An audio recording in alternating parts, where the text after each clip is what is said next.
저는 이렇게 뭐 국내 최고 뭐 이런 거 전혀 상관이 없고 저기 이제 이렇게 이제 금융 쪽에 관심을 갖고 열심히 좀 공부하고 있는 그런 사람입니다. 저는 그냥 이렇게 제가 좀 소견도 짧다 보니까 짧은 기간에 어떻게 움직일지에 대한 되게 좁은 소견에 대한 말씀을 좀 드리고요.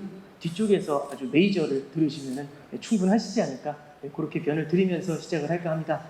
일단 먼저 첫 번째는 저기 요즘은 하루하루가 다 그 이벤트가 워낙 많아서 이 교재를 보내드린 게 거의 한 달 정도 전이었던 것 같아요.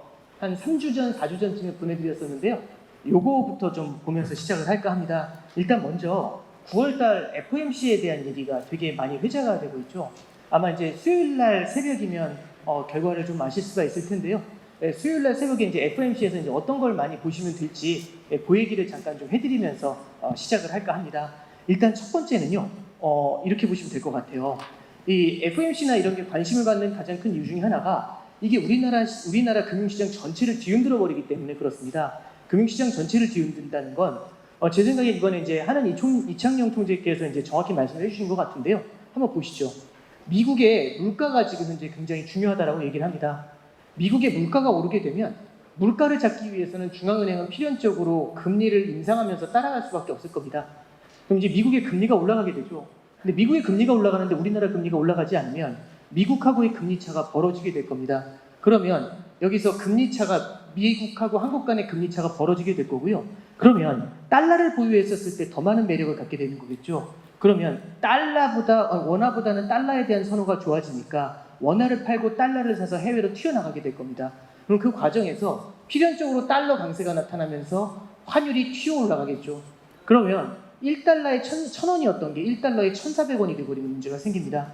참고로 기억하실지 모르겠지만 한번 1년 반 전으로 가볼까요? 작년도 1월달 원달러 환율이 얼마였는지 혹시 기억하세요? 작년 1월 달러당 1,080원이었습니다. 하나만 더 가볼까요? 작년 1월에 저기 은행 정기예금 1년짜리 금리는 얼마인지 혹시 기억나세요? 0.9%였습니다. 오늘 은행 정기예금 금리 혹시 아시나요? 3.6 정도 평균 드립니다. 느낌이 어떠세요? 곱하기 4 아닌가요? 저는 어렸을 때 0.9에 4를 곱하면 3.6이라고 들었습니다. 이게 어떤 말씀을 드리냐면 제가 외람된 말씀이지만 여기에 예금을 권유해드리러 왔다고 한번 가정을 해보죠. 그럼 여러분들이 이제 거기 계시고 제가 은행에서 예금을 권유하기 위해 왔는데 이렇게 여쭤봅니다. 이제 딱 제가 등장하면 얼마 줄 거야? 1년짜리 이렇게 물어보시거든요. 일반 고객님들께서. 그럼 제가 이제 말씀드립니다. 1년짜리 0.9에 모시겠습니다. 느낌이 어떠세요? 아휴, 주식해야지. 여기 계신 분들 중에 90% 이상 나가실 겁니다. 그렇지 않을까요? 하나만 더 가보겠습니다. 이제 오늘입니다. 1년짜리 얼마 줄 거야? 그런데 제가 말씀드리는 거죠. 3.6에 모시겠습니다. 좀 다르지 않으세요, 느낌이? 이러지 않으실까요? 90%는 안 나가실 것 같습니다. 20% 정도 나가지 않을까요? 그러면 그분들은 3.6이니까 도저히 너무 낮아가지고 주식을 해야지 이 얘기가 조금 덜 나오지 않을까요? 이런 것들이 시장의 수급으로 작용하지 않을까요? 이런 생각을 잠깐 해보는 겁니다. 금리가 엄청나게 뛰었고요. 그리고 환율도 꽤 빠르게 올랐습니다. 환율이 오늘 거의 1,386원인데요. 1,400원에 거의 붙어있죠. 장중에는 환율이 1,400원을 잠깐 넘긴 적도 있습니다. 여기에서는. 자, 그러면 이렇게 말씀드립니다. 환율이 1달러에 1,000원이었던 게 1달러에 1,400원으로 올라가죠. 그럼 미국 물건을 수입을 합니다. 1달러짜리를 살 때 예전에는 1,000원이면 수입하던 걸 1,040원, 1,400원을 줘야 됩니다. 40% 가격이 올라간 거죠.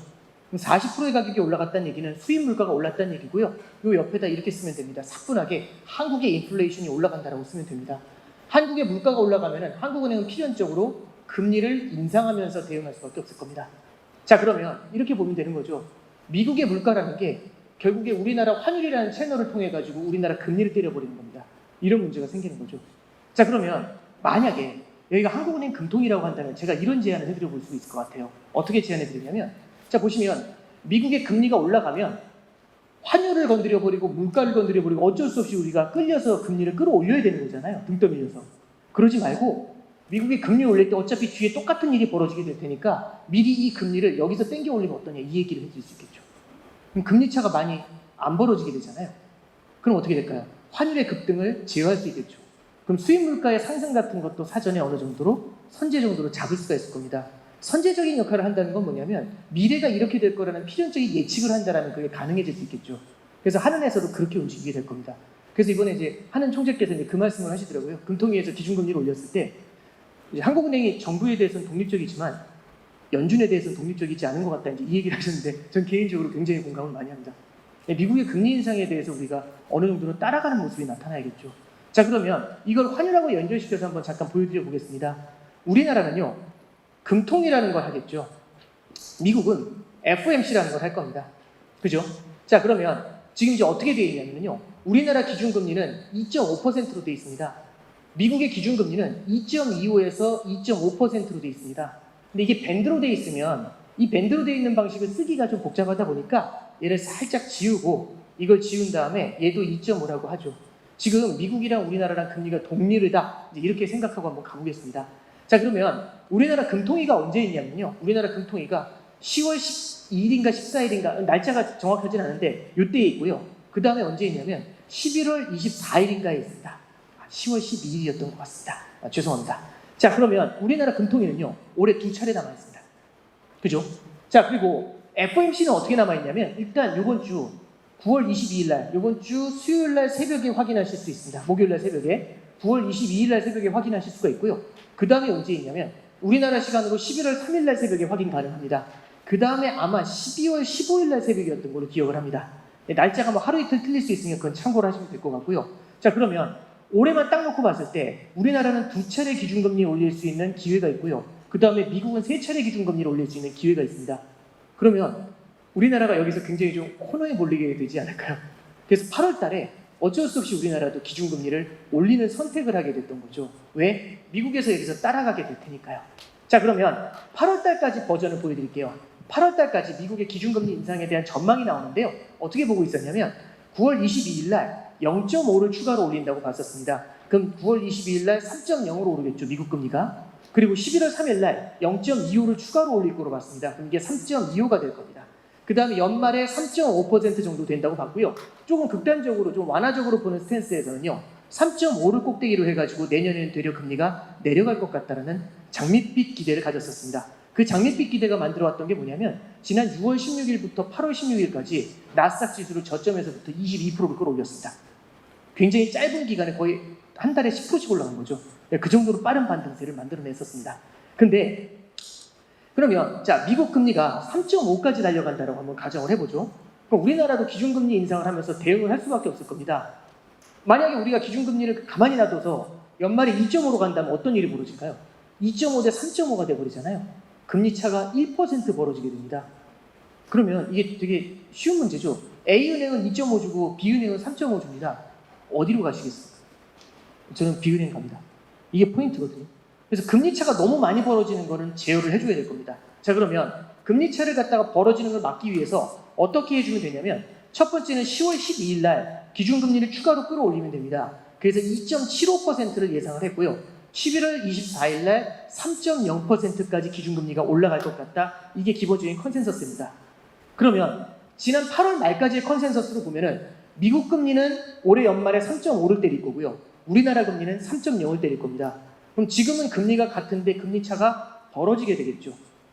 이걸 제가 알고 있으면 모두가 알고 있지 않을까요? 시장은요, 금융시장은 지금을 보고 투자하는 게 아니라 미래를 보고 투자하죠. 그러니까 지하철이 들어와 있는 걸 투자하는 게 아니라 들어올 걸 투자해야 되지 않습니까? 부동산을 볼 때. 그러지 않나요? 그러면 지금의 이게 같아요를 보는 게 아니라 벌어질 것 같아요를 보면서 외환시장도 반응하지 않을까요? 앞으로 달러에 대한 매력이 높아질 것 같아요. 그럼 달러를 나중에 사실 분들이 늘어나실 거잖아요. 투자는 내가 산 걸 뒤에서 누가 더 비싼 가격에 사주는 게임이죠. 그러지 않을까요? 그러면 달러에 대한 이자가 앞으로도 높아질 거라는 이 기대감이 생기게 되면서 달러 쪽으로의 수요가 미리 여기서 땡겨와서 만들어지게 됩니다. 그게 만들어낸 게 뭐냐면 원달러 환율 1,300원을 이렇게 만듭니다. 근데 여기서 바로 이런 생각이 드실 겁니다. 지금 1,400원인데 무슨 소리야? 이 생각 딱 드실 거거든요. 왜 그런지 말씀드려 볼게요. 8월 말부터 분위기가 바뀝니다. 8월 말에 분위기가 어떻게 바뀌게 되냐면 이게 3.0이 아니라 3.25를 바라보고 있습니다. 요번에 이제 9월 22일 날 지금 75bp냐 100bp냐 이거 갖고 싸우고 있습니다. 근데 현재 0.75로 올릴 확률이 80%고요. 100bp 올릴 확률을 20%로 보고 있습니다. 뭐가 하나 바뀌어 나간 거죠. 그러면 여기서만 0.25가 달려가는 게 아니라 쫙 밀려 올라갑니다. 0.25씩. 그리고 하나 더 보시면 11월 3일 날 0.25를 가는 게 아니라 여기서 0.5를 갈 수 있다고 합니다. 그러면 3.75가 되나요?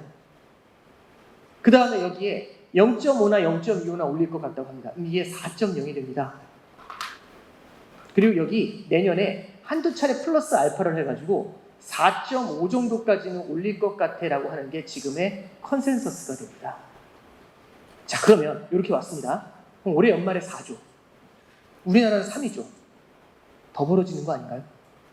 금융시장은요, 이런 말씀 많이 해주세요. 선반영을 한다고 하죠. 선반영은 어디까지 되냐면 시장이 예상하는 정도까지는 선반영을 합니다. 예상하지 못한 부분은 선반영을 할 수가 없죠. 이미 0.5% 벌어질 거라는 걸 예상을 하면서 선반영했던 게 이 1300이라는 숫자입니다. 근데 예상외로 으악! 소리가 나는 거죠. 왜? 0.5만큼 차이가 날 줄 알았는데 1만큼 차이가 납니다. 그럼 어떤 일이 벌어지게 될까요? 그렇죠. 환율이 탁 튑니다. 그러면서 1400을 찍게 되는 거죠. 환율이 더 올라갈까요? 이 금리 차가 더 벌어질 거라는 그런 기대감이 생겼을 때 이 문제가 생기게 됩니다. 자, 그러면 여기서 바로 이 질문이 나오실 수 있어요. 그러면 미국이 금리를 올릴 때 이 금리 차가 벌어지면 환율이 뛰는 거니까 환율이 뛰는 게 그렇게 걱정이 된다고 우리도 금리를 올리면서 대응을 하면 더 올리면서 대응하면 되잖아. 이 질문이 나오실 수 있어요. 맞거든요. 그럼 우리도 이른바 이제 저도 처음 듣는 얘기지만 빅스텝, 자이언트 스텝, 울트라 스텝 가면 됩니다. 금리 1% 막 0.75% 이렇게 올리면 되거든요. 근데 이제 문제가 하나 있습니다. 저는 이제 어렸을 때 수학을 못했는데 예를 들어서 여기가 하나의 수학 클래스라고 한번 해볼게요. 수학 클래스가 있는데 이 앞에 수학 영재가 한 명 앉아 있습니다. 수학 천재가 있어요. 들으면 알아들어요. 근데 다른 분들은 다 그냥 범인들입니다. 저 같은 수포자들도 많고요. 근데 선생님이 그 수학 천재만 데리고 진도를 뺍니다. 그럼 어떤 일이 벌어질까요? 수학의 정석을 이틀 만에 다 나가요. 집합명제. 자, 읽어보세요. 자, 넘어가요. 자, 그 다음에 이제 뭐 인수분해. 이렇게 쭉쭉 나가는 거죠. 그럼 나머지는 어떻게 될까요? 저 같은 사람. 수포자가 됩니다. 포기해야 되지 않을까요? 진도를 못 따라가죠. 하나 여쭤보겠습니다. 우리는 미국 금리에 관심 많죠. FOMC 하잖아요. 새벽에 수학개미들이 엄청나게 봅니다. 그 유튜브 댓글창에 한글로 막 댓글이 올라와요. 근데 미국 사람들이 우리나라 금리에 신경을 많이 쓸까요? 아무래도 덜 쓰지 않을까요? 그러지 않을까요? 자, 그럼 이렇게 보시면 됩니다. 전 세계에는 미국의 금리에 신경을 씁니다. 왜? 달러가 패권 통화니까요. 기축 통화니까. 그러면 미국의 금리라는 건 어떻게 보면 미국 연준이라는 게 글로벌리 영향을 주죠. 세계은행이라고 보셔도 됩니다. 근데 문제는 뭐냐면 세계은행이면 글로벌 전체를 보면서 금리 올리는 통화정책을 써야 되는데 이게 문제는 뭐냐면 모순인데요. 미국의 경제 상황을 보면서 통화정책을 펴니다. 그럼 선생님이 모두를 케어해야 되는데 그게 아니라 영재만, 수학 영재만 데리고 가는 겁니다. 그럼 미국 경제는 아직 탄탄하잖아요. 탄탄한 미국 경제를 바라보면서 0.5, 0.75, 1.0을 끌어올립니다. 미국 경제는 버틸 수 있겠죠. 그 정도의 진도 빼는 속도는 견딜 수 있겠죠. 근데 수포자들은 어떤 일이 벌어질까요? 그러면 이머징 시장에서부터 흔들흔들 균열이 나타나게 됩니다. 그런 건 이제 우리는 어려운 말로 약한 골이다. 이제 그런 얘기를 쓰게 되는 거겠죠. 자, 이제 우리나라도 이렇게 보시면 될 것 같습니다. 첫 번째는 미국만큼 강력한 성장세를 우리나라가 가져가지 못합니다. 이게 첫 번째 문제고요. 두 번째는 미국은 정부 부채가 굉장히 많죠. GDP 대비로 보면. 근데 우리나라는 GDP 대비 가계부채가 더 많습니다. 그럼 이제 직관적으로 유치한 질문이지만 이렇게 여쭤보는 거죠. 정부가 부채 관리를 잘할까요? 가계가 부채 관리를 잘할까요? 정부는 하나죠. 여러 기관들이 그리고 한국은행이 서포트를 하죠. 그러지 않나요? 자, 그럼 제가 한 22, 23 정도 되는 사회 초년생이라고 해보겠습니다. 제가 재무가 뭔지 알까요? 근데 이런 상황에서 빚을 냈는데 0.75%, 1.0%이 금리 인상에 과연 아주 유연하게 대응할 수 있을까요? 그게 뭔지도 잘 모를 수도 있습니다. 자, 그러면 무슨 말씀을 드리냐면은 이렇게 우리나라 같은 경우는 미국만큼 이 스텝을 빠르게 가져갈 수는 없습니다. 하나 여쭤볼게요.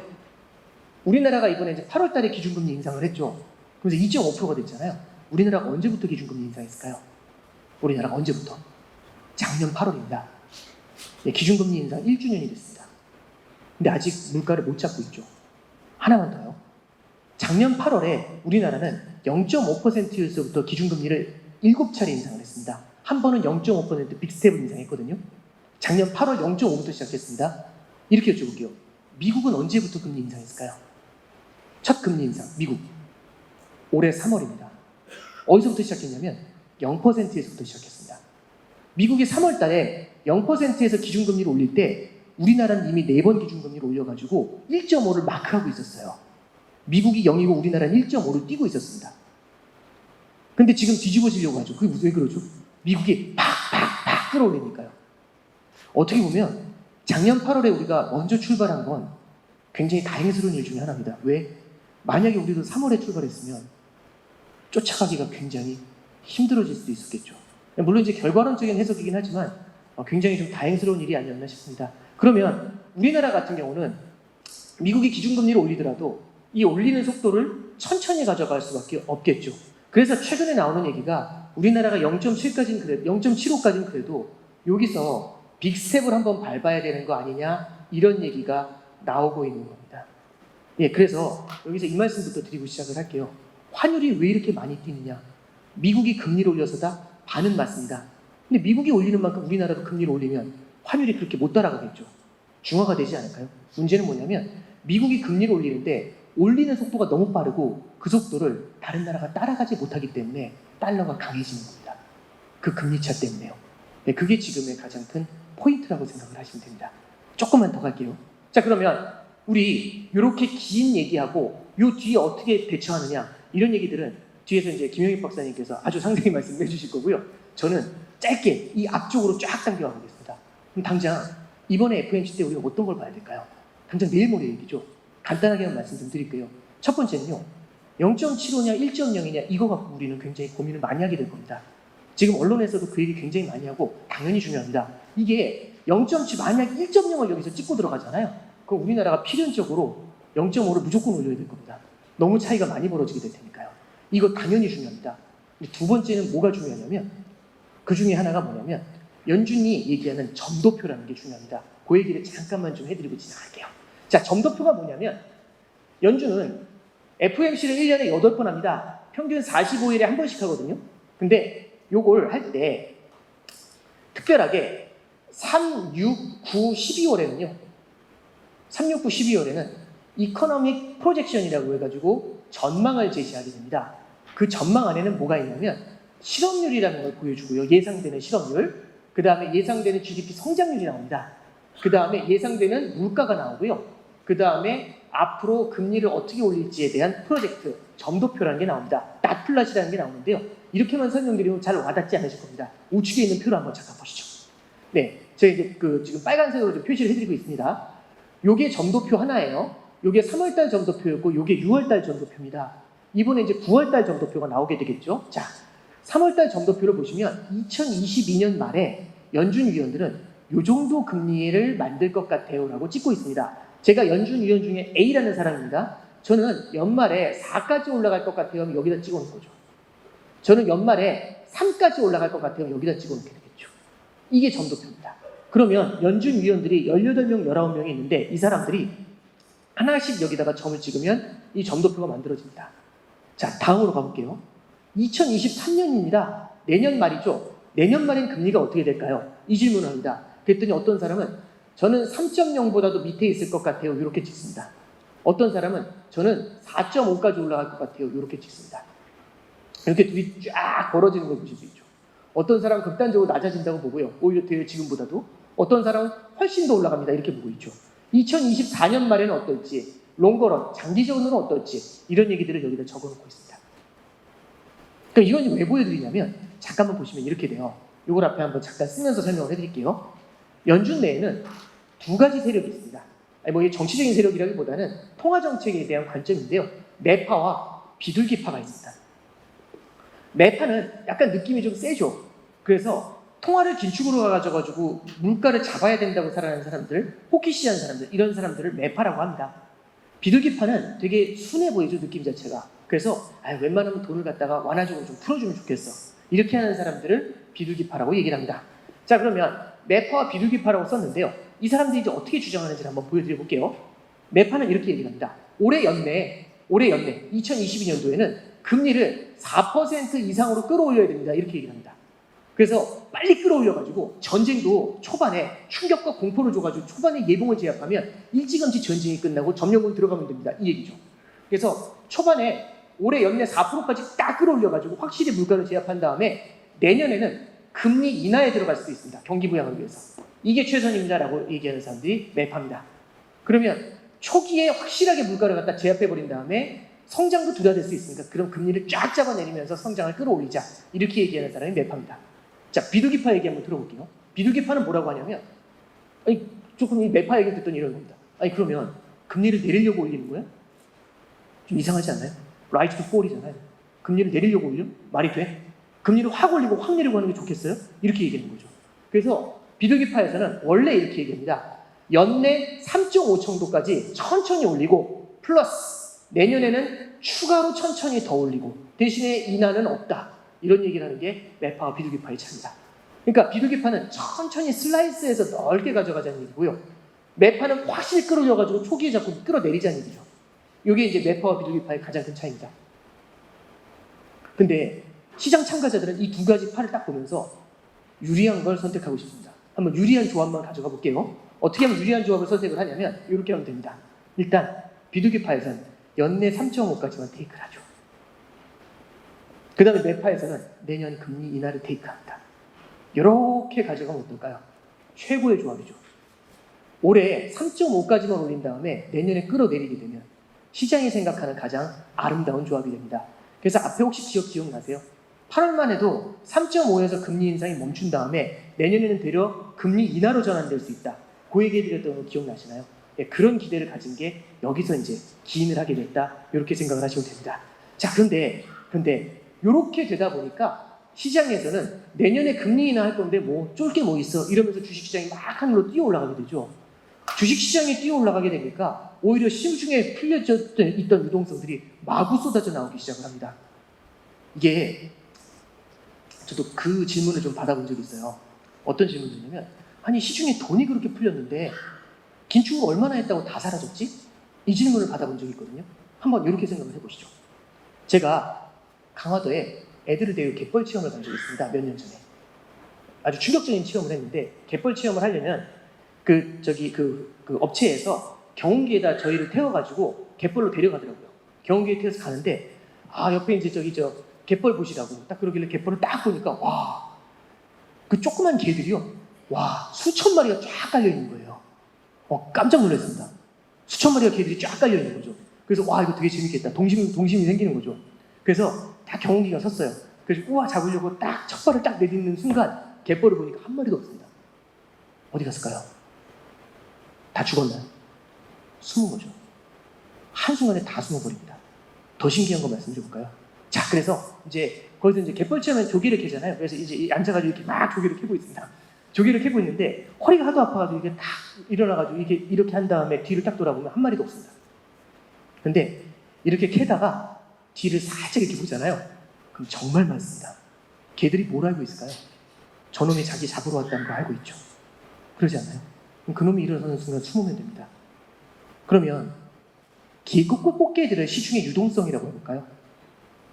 그러면 그 가운데서 개를 잡을 수 있는 그 사람은 누구죠? 저는 그게 연준입니다. 연준이 잡을 것 같이 움직이잖아요. 그러면 어디든 숨어 있습니다. 근데 자, 시간이 4시 반에서 5시 사이가 됐습니다. 이 꽃게들은 알고 있죠. 이 친구가 5시면 집에 간다는 거예요. 그럼 어떨까요? 더 이상 잡을 시간이 없을 거잖아요. 그러면 그 사람이 있든 없든 신경 안 씁니다. 나가서 놀면 되죠. 왜? 굴 속에 숨어 있는 것보다 굴 밖에 나왔을 때 훨씬 먹을 게 많잖아요. 그러지 않을까요? 돈은요 사라지는 게 아니라 숨어 있는 겁니다. 그래서 연준이 내년 초에는 집에 갈 것 같다면 미리 나와서 놀아야 되지 않을까요? 왜? 주가가 많이 내려와 있으니까 먹을 게 많지 않을까요? 네, 이런 그림입니다. 자, 그래서 실제로 이런 기대감을 생기면서 시중에 오히려 유동성이 완화적으로 바뀌어 나오기 시작합니다. 참 이상하죠? 6월 16일부터 8월 16일까지 주가가 22% 뛰었습니다.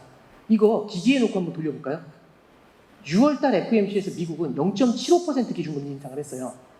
7월달에도 0.75% 인상을 했어요. 이례적이죠? 0.75를 2번을 때렸는데 그 주가가 급등을 하죠. 느낌이 어떨까요? 지금은 힘들지만 조만간 금리를 내려줄 거야. 파티합시다. 용감하지 않나요? 연준 입장에서 기분이 어땠을까요? 이런 겁니다. 너무 말을 안 들으니까 정말 세게 때린 거죠. 그랬더니 애가 씩 웃는 겁니다. 왜? 이제 끝날 거니까 좀 있으면. 그럼 선생님은 어떻게 움직여야 될까요? 여기서 그래 많이 때렸으니까 그만 이렇게 가야 되나요?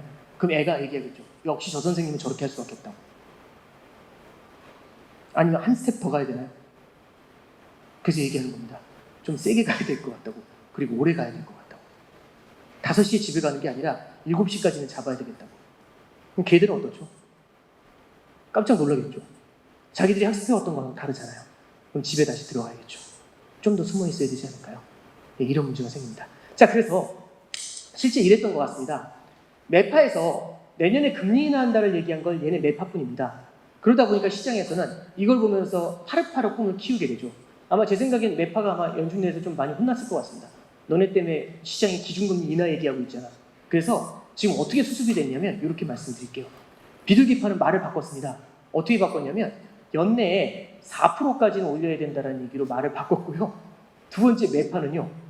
연내에 4% 이상으로 올라간다는 건 맞는데 내년에 금리 인하는 시기상조다 이렇게 말을 바꿔버립니다. 그러면 비둘기파가 4%까지 끌어올렸죠. 매파는 내년 금리 인상이란 말을 철회했죠. 그죠? 그러면 매파 읽어볼까요? 연내 4.0%, 그 다음에 내년에 금리 인하 없음. 비둘기파는 연내 4.0%, 내년에 금리 인하 없음. 둘이 수렴하는 모습이 나타나죠. 비슷하지 않나요? 자, 그러면 자 이제 다시 저 점도표로 갑니다.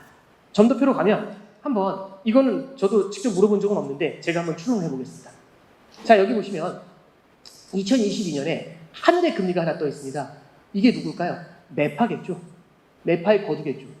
근데 내년에 보시면 다 금리를 조금씩 올릴 거라고 했는데 금리가 밑에 내려와 있어요. 이건 뭘까요? 이게 뭘까요? 예, 바로 이놈이죠. 내년에 금리 인하를 얘기했던 사람.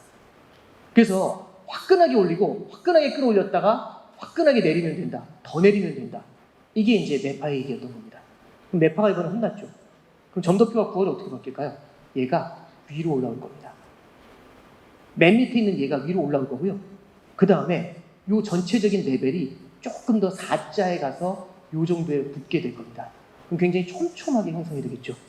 아마 축구 얘기하면 되게 싫어하시겠지만 공수 간의 거의 간격이 이렇게 벌어져 있는 게 아니라 촘촘하게 이렇게 토탈 사커를 하게 되지 않을까 싶습니다. 이 얘기는 뭐냐면 연준이 어떤 시그널을 줄까요? 우린 일치 단결했다. 이런 시그널을 주지 않을까요? 예, 시장에 연준에서 이번에 점도표를 통해서 보여주려고 하는 시그널이 조금 나타나게 되지 않을까 싶고요. 매파와 비둘기파의 바뀌어있는 모습들이 이번에 점도표를 통해서 나타나게 되지 않을까 이제 그렇게 생각을 합니다. 자, 그러면 제가 이번에 이제 FOMC의 관전 포인트를 말씀드리면서 몇 가지가 더 있겠지만 간단하게 짚어드리면서 여기서 이제 말씀드리고 싶은 핵심은 뭐냐면 연준이 과거하고 조금은 좀 바뀌어 있다라는 점을 좀 말씀을 좀 드려보고 싶어요. 그럼 이제 연준이 어떻게 바뀌었느냐 이제 이런 생각을 좀 하게 됩니다. 자, 그러면 제가 이제 연준의 이제 스탠스에 대해서 이제 이렇게 말씀드렸는데요. 그러면 이 부분을 좀 강조를 해서 말씀드려볼게요. 그러면 연준은 지금 무엇을 바라보고 있는가 이제 이 생각을 해보게 됩니다. 왜 이렇게 세게 가려고 하지? 물가가 조금씩 꺾여 나간다는데 왜 이렇게 세게 나가려고 하지? 이제 이런 질문을 갖게 됩니다. 자, 저는 요번 지난주에 있었던 시장 뷰를 보면서 약간 이런 분위기를 느껴요. 자, 첫 번째 보시면요. 미국의 소비자 물가지수가 9.1%였습니다. 이게 6월 달입니다. 6월 달에 미국의 소비자 물가지수가 9.1이었고요. 7월 달에 미국의 소비자 물가지수가 8.5%였습니다. 그 다음에 이번에 8월 달 소비자 물가지수가 나왔는데 시장에서는 내심 얼마를 기대했냐면 내심 8.1%까지 내려오길 기대했어요.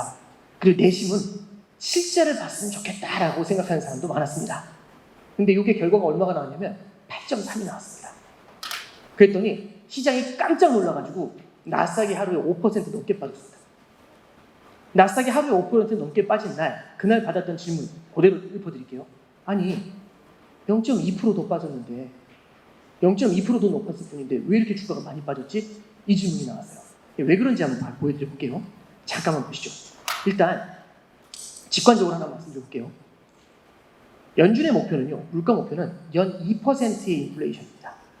연 2%의 물가 상승은 그냥 이렇게 생각하시면 돼요. 물가 상승은 몸무게가 늘어나는 겁니다. 그 다음에 성장이 나오는 건 키가 커지는 겁니다. 누구나 키 크는 건 좋아하지만 몸무게가 늘어나는 건 싫어하죠. 그러지 않나요? 근데 연 2% 몸무게 느는 건 괜찮답니다. 왜? 키가 크면 어쩔 수 없이 몸무게가 따라서 늘어날 수밖에 없잖아요. 그러다 보면 연 2% 정도 몸무게 올라가는 건 익스큐즈 해줄게요. 이게 목표입니다.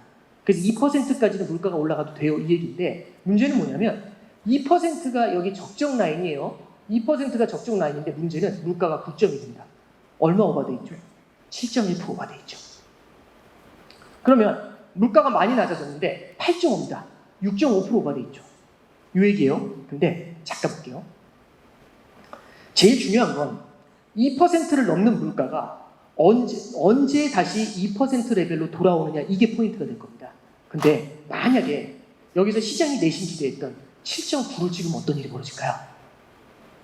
만약 이렇게 찍었으면, 자 볼게요. 9.1입니다. 8.5입니다. 7.9입니다. 그 다음에 뭘까요? X값. 예상이 되세요? 이 산수 문제는 푸실 수 있죠. 얼마죠? 0.6씩 줄지 않나요? 그러면 7.3인가요? 그러면 이렇게 내려올 겁니다. 팍 내려오면 2%까지 내년 상반기면 내려올 수 있겠죠. 그럼 내년 상반기에 물가 목표로 돌아왔으면 우리는 어떻게 하면 되죠? 드디어 금리 인상 긴축적인 기조에서 풀려나가면 되지 않나요? 생각만 해도 흐뭇하죠. 근데 문제가 있습니다. 어떻게 문제가 됐냐면 이 예쁜 그림을 그리면 좋겠는데 여기서 8.3을 그려버렸어요. 이러면 이 수열이 어떻게 해석이 되는지 참 애매해지지 않나요? 내려가는 속도가 그러면 계단이 이렇게 길어질 수 있습니다. 그럼 이 인플레이션이 우리의 목표치로 되돌아올 때까지 걸리는 시간이 하세월에 걸릴 수 있겠죠. 그럼 우리는 인플레이션으로부터 받을 스트레스가 꽤 길어지지 않을까요? 네, 그게 첫 번째입니다. 자, 두 번째 이유를 말씀드릴게요. 두 번째 이유는 보다 더 근본적입니다. 잠깐 하나 말씀드려보죠. 이런 얘기를 하나 드려볼게요. 제가 얼마 전에 술자리를 한 번 했습니다. 한 3주 된 것 같습니다. 술자리를 한 번 했는데 그 이제 술자리가 2년 반 만에 모이는 술자리였어요. 그래서 이제 거기 이제 사람들하고 같이 오랜만에 참 모여서 재밌게 놀았는데 그 모임에 이제 형이 한 명 있어요. 근데 그 형이 기침을 하고 있더라고요. 근데 문제가 뭔지 아세요? 2년 반 전에 만났을 때도 기침을 했었습니다. 코로나 때문에 2년 반 동안 못 만났는데 간만에 만났는데 그때처럼 똑같이 기침을 하고 있더라고요. 느낌이 어떨까요? 조금 이상하죠. 그래서 제가 뭐라고 했을 것 같으세요? 형, 폐가 안 좋은 것 같으니까 병원 좀 가보라고. 자연스럽지 않나요? 그랬더니 이제 그 형이 이런 얘기를 하더라고요. 그래도 지난주보다는 좀 나았어. 별로 대세 지정을 안 주는 답 아닌가요? 그러지 않나요? 그래서 제가 그런 거 믿지 말고 지금 이게 약간 고질병 같으니까 생각보다 치료할 때 오래 걸릴 수 있다고 빨리 병원 좀 가보라고. 예, 그 얘기를 했어요. 여기서 중요한 건 뭐냐면 고질병이라는 게 중요합니다. 고질병이 뭘까요? 한번 병으로 들어서면요 완치가 안 됩니다. 증세의 호전은 있지만 완치가 안 돼요. 조금만 무리하면 언제든지 재발할 수 있습니다. 만약에 인플레이션이 고질병이 된다면 어떻게 될까요? 지난 10몇 년 동안 40년 만에 인플레이션이라는 타이틀이잖아요. 40년 만에 인플레이션이라는 말은 뒤집어보면 40년 동안 본 적이 없는 괴물이라는 얘기입니다. 근데 그놈이 고질병처럼 들어오면 어떤 일이 벌어질까요? 우리 경제체제의 인플레이션이 하나의 고질병처럼 들어와 있으면 그러면 언제든 재발할 수 있습니다. 이게 문제죠. 잠깐만 보실까요? 한은 총재께서 이제 이런 얘기를 하셨는데 저는 굉장히 좀 좋은 표현이었다고 생각을 합니다. 한번 잠깐 보시면 기자회견에서 이런 질문을 받았습니다. 당신은 매파입니까 비둘기파입니까? 이제 이런 질문을 받아요. 거기에 대해서 우측에 있는 거 잠깐만 우측에 있는 밑에 문장 하나만 좀 읽어드릴게요. 뭐라고 얘기를 하시면 이 총재는 매파냐 비둘기파냐 물어보는데 장기적으로는 비둘기파가 되고 싶다라며 생산성을 높여서 고령화 진행 중에도 우리나라 성장률이 안 떨어지고 높은 수준을 유지하고 국민 생활의 질이 올라가도록 하고 싶다. 이제 이렇게 이제 얘기를 해요. 자, 이게 무슨 뜻인지 한번 잠깐 볼게요. 장기적으로 비둘기파가 되고 싶다는 얘기는 단기적으로는 매파가 되어야 된다는 얘기죠. 그러지 않나요? 이게 잠깐만 생각해 보는 겁니다. 지금으로부터 10년 후, 지금으로부터 20년 후, 지금으로부터 30년 후 우리나라 경제의 성장이 과연 어떨까요? 탄탄할까요? 아니면 지금보다 성장 잠재력이 조금 떨어질까요? 우리나라는 고부가 가치 제조업의 수출에 굉장히 성장의 의존도가 높죠. 근데 저는 한 가지 이제 걱정을 하는 게 물론 더 좋아질 수 있겠지만 우리나라가 중장기적으로 노령화 사회라는 그 리스크에는 노출이 돼 있는 거지 않습니까? 그리고 또 하나는 출산율이 점점 낮아지고 있다는 부분들이 있죠. 이런 걸 봤었을 때는 우리나라도 중장기적으로는 성장률이 레벨 다운될 가능성이 열려있다고 생각을 합니다. 그러면 그만큼 성장이 연약해진다는 얘기인데 연약해진다는 성장을 갖다가 만회해주기 위해서 케어해주기 위해서는요 뭘 해줘야 되냐면 금리 인하라든지 경기 부양이 굉장히 많이 필요할 거예요. 그럼 금리 인하 같은 걸 통해 가지고 경기 부양에 나서줘야 빠르게 위축이 될 수 있는 경제를 탁탁 받쳐줄 수가 있는 거잖아요. 그러지 않나요? 자, 그런데 문제가 하나 있습니다. 지난 글로벌 금융위기 이후에는요, 인플레이션이라는 게 사라졌기 때문에 디플레이션에 대한 공포가 높았기 때문에 중앙은행들은 마음껏 돈을 풀 수가 있었습니다. 잠깐만 볼게요. 인플레이션은요, 물가가 하락한다도 되지만 뒤집어 말하면 화폐 가치가 올라간다도 됩니다. 맞죠? 그죠? 디플레이션은요, 물가가 죄송합니다. 인플레이션은 물가가 오르는 거고 화폐 가치가 내려가는 거죠. 죄송합니다. 디플레이션은요, 물가가 내려간다도 되지만 화폐 가치가 올라간다는 얘기도 되겠죠. 맞죠? 왜냐하면 이 마이크가 10만 원짜리였는데 만 원이 되면 예전에 10만 개의 원화가 있어야지 이 마이크를 살 수 있었지만 이제 만 개의 원화만 있어도 이 마이크를 살 수 있죠. 훨씬 더 편해지는 거 아닌가요? 자, 그러면 디플레이션 기대감이 크다는 건 뭐냐면 화폐 가치가 오를 거라는 기대감이 굉장히 크다는 얘기입니다. 자, 직관적으로 이렇게 생각해 보시죠. 자, 여기 계시는 모든 분들이 집값이 오를 거라고 생각합니다. 그런 기대가 팽배해 있어요. 집값은 오를 수밖에 없어. 집값은 더 오를 거야. 근데 그 상황에서 주택의 공급, 신규 주택이 공급이 됩니다. 신규 분양. 어떤 일이 벌어질까요? 집값이 급락하나요? 공급이 늘었으니까? 아니죠. 우와, 신축 나왔다. 그러지 않을까요? 신축의 가격이 뛰면서 구축을 더 밀어 올리지 않을까요? 기대감이 작용을 하면 공급이 쏟아져도 가격이 많이 안 떨어집니다. 이게 포인트예요. 그러면 디플레이션 심리가 가득해서 화폐 가치가 올라갈 거라는 기대감이 강해지잖아요. 그럼 이럴 때는 금리를 낮추거나 양적 완화를 해서 화폐 공급을 늘려도 화폐 가치가 오를 거라는 기대감이 있기 때문에 화폐 가치가 폭락을 해버리는 인플레이션 같은 게 안 일어납니다. 그래서 그 얘기 많이 했잖아요. 일본은 저렇게 돈을 많이 푸는데 왜 인플레이션이 안 오지? 디플레이션 기대가 굉장히 강해서 그렇습니다. 30년째 디플레이션이잖아요. 근데 만약에 판이 바뀝니다. 판이 바뀌어서 제가 무슨 말씀을 드렸죠? 인플레이션이 고질병이 되면 웬만하면 물가는 올라갈 거야. 이런 기대감이 생기면 그럼 인플레이션이 고질병이 된다는 얘기는 뭐냐면 이 기대 심리가 커진다는 얘기죠. 물가가 웬만하면 오른다는 기대 심리, 화폐 가치는 웬만하면 내려간다는 기대 심리. 이게 커지는 겁니다. 자, 그럼 이제 상황을 바꿔보죠. 여기 계시는 분들이 전부 다 무슨 생각을 하냐면 집값은 떨어질 수밖에 없어. 이렇게 생각하시는 거예요. 이 상태에서 주택 공급이 늘어나면 신축 공급이 확 늘어나면 어떤 일이 벌어질까요? 집값이 떨어질 것 같다고 하는데 신축의 공급이 늘리면 하락 속도가 되게 빠를 것 같지 않으세요? 그러지 않아요?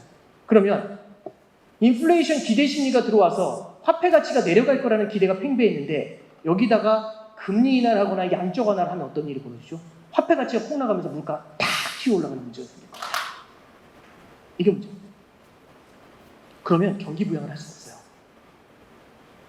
핵심은 뭐냐면 지금 매파적으로 해가지고 기대 인플레이션을 선제적으로 제압을 해야 발본색원을 해놔야 나중에 중장기적으로 경기 부양을 할 수가 있는 토대가 만들어지는 거죠. 성장 밖에는 지속 가능한 성장이 있습니다. 성장을 바라본다면 지금의 인플레이션을 내깔려 놔둬도 되지만 지속 가능한 성장을 위해서는 뭘 해줘야 되냐면 지금의 인플레이션을 발본색원하고 가져야 되겠죠. 이게 포인트가 됩니다. 그러면 중앙은행 입장에서는 뭘 고민할 수밖에 없냐면 이런 생각을 할 수밖에 없을 것 같아요. 중앙은행은 이 생각을 하게 될 겁니다. 자, 한번 보시죠. 지금 우리가 인플레이션 때문에 스트레스를 받았던 게 얼마나 됐을 것 같으세요? 인플레이션 이슈가 됐던 게 언제부터 됐던 것 같으세요? 얼마 안 된 것 같죠? 하나 말씀드리면 작년 3월부터입니다. 작년 3월부터 2% 물가 타겟 위로 올라왔어요. 얼마나 지났죠, 시간이? 작년 3월이면? 1년 반 정도 지나지 않았나요? 그럼 이 얘기는 뒤집어 말하면 1년 반 동안 우리는 기침을 해온 겁니다. 얼마나 기침을 계속하면 고질병이 될까요? 얼마나 기침을 계속하면 기침이, 인플레이션이 고질병이 될까요? 1년 8개월 70일입니다. 이런 얘기는 없습니다. 이런 공식은 없습니다. 근데 한 가지 확실한 게 있죠. 시간이 더 끌어가면 끌어갈수록 고질병이 될 확률이 높아지는 건 팩트죠. 그렇지 않나요? 그럼 연준 입장에서는 최대한 빨리 잡아야 될까요? 아니면 천천히 잡아야 될까요? 천천히 잡아서 6개월 걸리고 천천히 잡아서 1년 걸린다고 해도 이미 1.5년이 이미 앞에 지나갔기 때문에 뒤에 더하기 1년 하면 2.5년입니다. 2년 반째 기침을 하는 거예요. 기대 인플레이션이 고착화되는 걸 막으려면 조금은 빨리 민첩하게 움직여줘야 됩니다. 그럼 어떻게 될까요? 긴축의 고삐를 좀 더 바짝 당길 필요가 있겠죠. 근데 긴축의 고삐를 당기니까 딱 이러는 거죠. 아우, 저 지난주보다 기침 좀 덜 한다고. 어떨 것 같으세요? 그래서 한 달짜리 소비자 물가 지수가 0.2, 0.1 내려오는 게 지금은 연준한테 그렇게 큰 이슈가 아닙니다. 뭘 바라봐야 되죠? 이게 기대 인플레이션이 고착화되는 걸 선제적으로 제압해야 되는 필요성, 요걸 우리는 느껴야 됩니다. 자, 그러면 이제 마지막으로 이런 것들을 토대로 해가지고 간단하게 앞으로 어떤 부분들을 우리는 신경을 써야 되는지 그 조언의 말씀을 좀 드려볼까 합니다. 자, 첫 번째는 어떻게 보면은 지난 10여 년 동안 이어져 왔었던 패턴들이 있죠. 어떤 패턴들이 있었냐면 경기 침체가 나타날 것 같거나 아니면 주식시장이 하락할 것 같잖아요. 그러면 어김없이 누군가 등장합니다. 어김없이 연준이 등장해가지고 어마어마한 돈을 뿌려줍니다. 그러면서 바닥에서부터 끌어올리죠. 글로벌 금융위기 때 주저앉는 거를 거대한 양적 완화를 통해서 끌어올려줬습니다. 그러다가 2011년에 유럽 재정위기가 터졌죠. 그리스, 스페인 다 무너진다고 했습니다. 그런데 그때 떨어지던 금융시장을 양적 완화로 해서 다시 끌어올렸죠. 2015년도에 중국이 무너진다고 했었을 때 미국은 금리 인상을 갖다가 멈추면서 다시 하드캐리를 해줬습니다. 그리고 2018년도에 무역전쟁 때문에 주식시장이 흔들렸을 때 미국은 금리 인하로 돌아서면서 다시 한번 시장을 끌어올렸습니다. 마지막 끝판왕 보실까요? 마지막 끝판왕이 뭐죠? 코로나 때 기억나세요? 20년 3월 기억나세요? 할 일 없이 떨어지잖아요. 할 일 없이 떨어지던 걸 밑에서 잡아가지고 위로 확 집어던지던 거 기억나세요? 1400까지 떨어졌던 걸 2배를 끌어올리잖아요. 그러면 계속 봐온 거 아닌가요? 위기가 오면 꽤 많이 떨어지면 언제든 등장해서 밑에서부터 위로 던져준다는 걸. 그럼 우리는 뭘 기다려야 되죠? 주가가 떨어지는 위기의 그 순간을 기다려야 되는 거 아닌가요? 그러지 않나요? 왜? 언제든지 떨어지면 그때마다 돈을 풀어가지고 메워주잖아요. 그러면 사람들은 드디어 이 문제를 풀게 될 겁니다. 잠깐 보실까요? 2, 4, 6, 8, 10, 12 이렇게 숫자가 늘어납니다. 자, 그 다음에 숫자가 뭐가 올까요? 14. 그 다음에 숫자가 뭐가 올까요? 16. 그 다음에 18, 20 이렇게 가겠죠. 사람들이 이제 여기까지 맞춥니다. 그러면 그 다음엔 당연히 22가 올 거라고 생각해서 자, 그 다음에 숫자는 뭐죠 했더니 모두가 지르십니다. 22! 딱 지르세요. 근데 문제가 뭐냐면 이때부터 다시 2 이렇게 시작합니다. 물이 바뀌죠. 환경의 패턴이 바뀌는 겁니다. 뭐냐면 40년 동안 인플레이션이라는 게 없었어요. 디플레이션의 패턴에서는 언제든 떨어지면 돈을 넣어주는 거죠. 근데 인플레이션이 들어와 버리잖아요. 그럼 돈을 넣어줄 수가 없습니다. 그러지 않을까요? 그럼 우리가 과거처럼 많이 떨어졌으니까 이제 많이 오르겠지. 이 패턴으로 투자에 임한다? 이거는 굉장히 리스크가 크다고 생각합니다. 하나 더. 금리가 높은 환경, 금리가 낮은 환경에서 서로 강한 기업들이 다를 겁니다. 환율이 높고 낮음에 따라서 기업들의 유불리도 갈라질 겁니다. 그러면 인플레이션과 디플레이션에 따라서 기업들의 유불리가 당연히 달라질 수 있겠죠. 그러지 않을까요? 근데 보시면 지금의 인플레이션을 제압하려고 강력한 금리 인상으로 끌어올립니다. 그랬더니 디플레이션이 두렵대요. 잘하면 디스인플레이션으로 연착륙할 수도 있답니다. 그러면 굉장히 많은 환경이 순식간에 돌고 있어요. 그러지 않나요? 그러면 수많은 패턴들이 돌아가는 겁니다. 이 환경의 변화를 하나하나 초보 투자자들이 따라갈 수 있을까요? 저는 그렇게 생각하지 않습니다. 어렸을 때 물고기를 잡으러 가면 이 족대라는 게 있잖아요. 족대를 들고 그 어린 마음에 물고기 잡으려면 초등학교 2학년 때였는데 족대를 들고 막 쫓아다닙니다. 물고기 몇 마리 잡았을까요? 단 한 마리도 못 잡습니다. 근데 저희 삼촌은 딱 꽂아놓고서 가만히 있으니까 떡밥 던지니까 이렇게 물고기가 모이더라고요. 딱 끌어올리니까 메기를 하나씩 잡더라고요. 길목 잡고 기다려야 됩니다.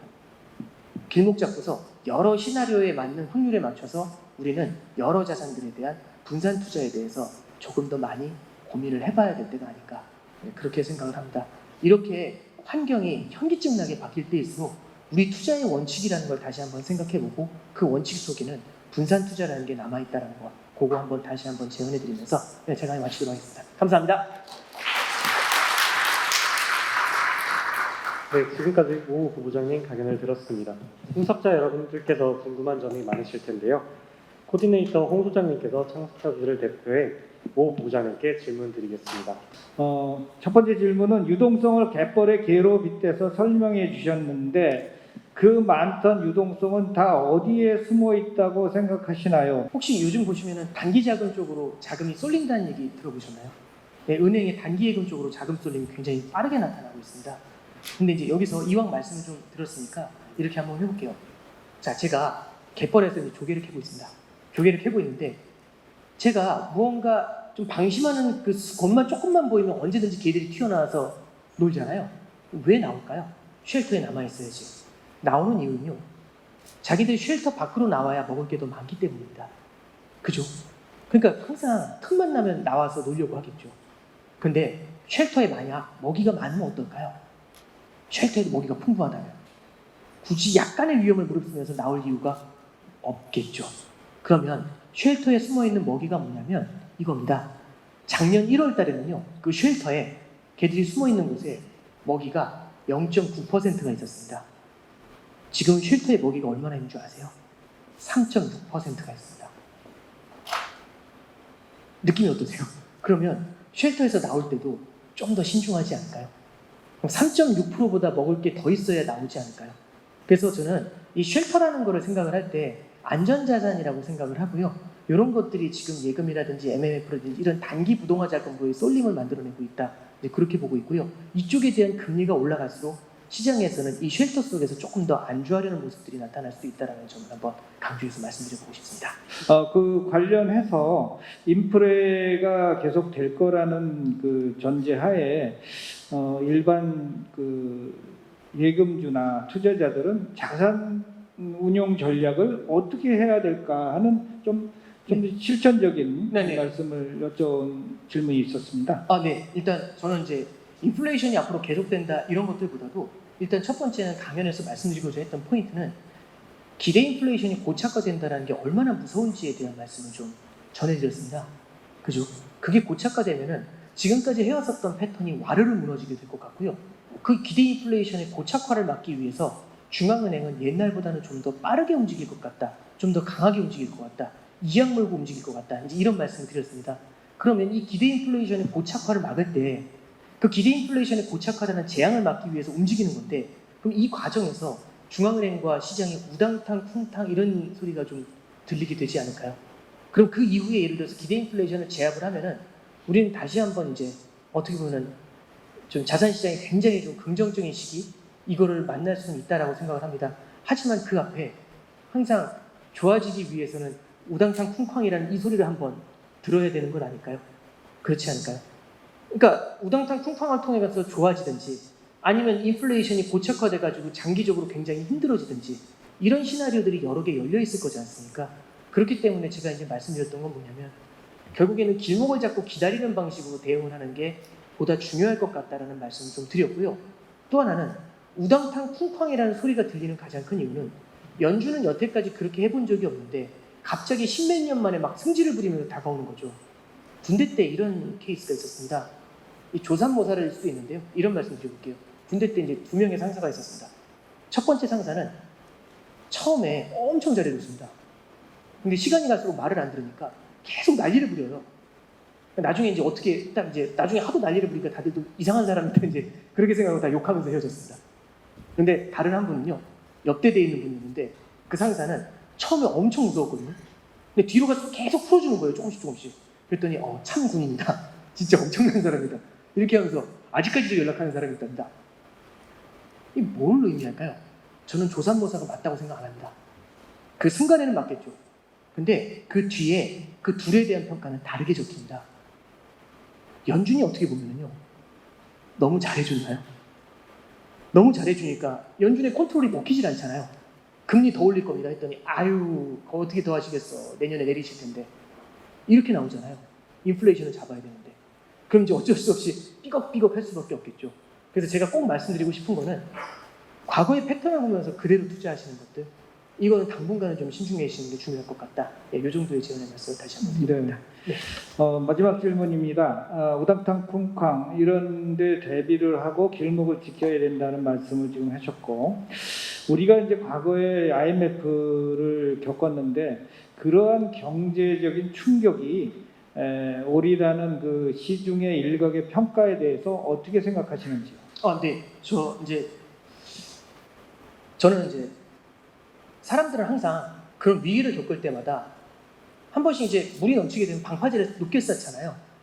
아마 이제 많이 알려지진 않았지만 작년에 뉴스플로우를 보시면 작년에 이제 IMF에서 세 번째로, 그러니까 그 발행된 지 세 번째로 SDR을 전 세계 국가들한테 공급을 해줬습니다. 한 6천억 달러 조금 넘는 SDR을 전 세계 국가들한테 배분을 해줬거든요. SDR을 배분해줬다는 얘기는 외환보유고를 조금씩 좀 충원을 시켜줬다, 이제 이렇게 좀 보면 되겠죠. 그리고 미국 중앙은행에서도, 연준에서도 피마 레포라는 걸 통해 가지고 이 미국 국채를 담보로 해가지고 자금을 조달할 수 있는 루트들을 조금 더 열어놨습니다. 그리고 각국 중앙은행도 계속해서 외환보유고를 좀 더 많이 쌓아놨죠.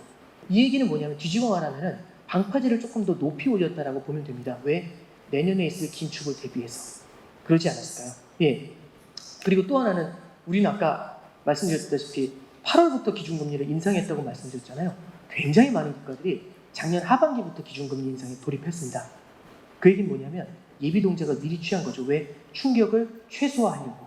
이런 정책들을 취했습니다. 저는 그렇기 때문에 지금 어느 정도는 좀 버티고 있다라고 생각을 하고요. 아마 과거의 트라우마들이 이런 예비동작을 좀 하도록 그렇게 좀 도운 게 아닌가인지 그렇게 생각을 합니다. 또 하나 말씀드릴 건, 금융위기를 지나면서 글로벌 금융기관들이 상당히 많은 자본을 쌓았습니다. 우리나라에 있는 은행들도요, 지금 자본 비율이 08년도 당시하고는 비교가 안 될 정도로 높은 편입니다. 물론 이걸로 안심한다 이런 말씀은 아니지만 방파제는 어느 정도 쌓았기 때문에 우리가 과거보다는 세력이 펀더멘탈이 튼튼해졌다, 이 말씀을 좀 드릴 수가 있습니다. 다만 그래도 파도가 더 높게 치면 답이 없을 수 있죠. 그래서 지금 이제 말씀드린 것처럼 미국 금리 인상의 속도가 너무 컸을 때는 이 방파제도 무력화될 수가 있습니다. 이런 리스크는 항상 염두에 둬야겠지만 과거보다는 많이 쌓아놨다는 점, 그걸 좀 사전에 말씀드려봅니다. 네. 네. 어떻게 지금 진행이 원만하게 잘 진행이 돼가지고 제가 하나 질문 더. 네. 지금 한미 금리 격차가 지금 워낙 커지고 있는 와중인데, 네. 한국은행이 과연 지금 빅스텝이나 자이언트 스텝을 할 수 있을지, 네. 해야 된다고 보시는지, 거기에 대한 한번 의견 한번. 예, 굉장히 어려운 질문을 좀 주셨는데요. 일단 자이언트 스텝까지는 굉장히 좀 힘들 것 같고요, 우리나라는. 한은 총재 코멘트 중에 지난 잭슨 홀 때 이제 어떤 얘기가 나왔었냐면, 미국의 금리 인상에 굉장히 신경을 많이 쓰는데 그 얘기가 한마디 있었습니다. 뭐냐면, 미국이 금리 인상을 멈추더라도 우리나라는 금리 인상을 조금 더 해야 될 수 있다는지, 그 코멘트가 있었어요. 그 얘기는 뭘 얘기하는 거냐면, 미국은 이렇게 올리잖아요. 그럼 우리가 이렇게 올릴 때 우리가 이제 역전이 되지 않습니까? 그럼 미국이 어느 순간에 멈췄을 때 우리는 계속 이렇게 올라가면 이 갭을 계속해서 줄일 수가 있겠죠. 그러니까 우리나라는 넓게 퍼뜨려가지고, 이게 수직으로 올라가는 걸 넓게 퍼뜨려 올라가지고 기울기를 낮게 하지만 여러 차례 올려가지고 따라가는 방법을 취하게 될 겁니다. 그래서 여기서 이제 자이언트 스텝은 한국은행이 선택하는 옵션에서는 일단은 좀 배제가 될 걸로 보이고요. 지난 7월 달에 기준금리 0.5% 인상이 단행됐을 때도 굉장히 이례적인 인상이다라는 점을 이제 몇 차례 강조했던 바 있습니다. 이런 것들을 봤었을 때 당장은 0.5% 빅스텝의 가능성이 높지는 않지만요, 여기서 이제 우려가 되는 게 하나 있죠. 예를 들어서 9월 달에도 0.75로 올리고 11월 달에도 0.75로 올릴 가능성이 굉장히 높아진다라고 한다면 10월 달에는 굉장히 큰 고민을 하게 될 거라고 보고 있습니다. 그래서 이제 이번에 0.75 올라가고 11월 달에 미국 금리 인상의 확률이 0.75를 강하게 가리키게 된다. 그럼 4차례 연속이잖아요. 그럼 이런 경우에는 0.5%로 따라가는 걸 고민할 수밖에 없게 될 거라고 봅니다. 만약에 여기서 0.5로 안 따라가면 환율을 올리고 물가를 올리면서 뒤집어가지고 다시 금리를 올려야 되는 그런 이제 악순환에 처할 수가 있겠죠. 그 정도로 말씀드립니다. 네, 오늘 지금 아주 훌륭한 강연을 듣고 답변도 아주 명쾌하게 지금 해주신 것 같습니다. 오 부부장님께 다시 한번 감사의 박수 드리겠습니다. 수고하셨습니다.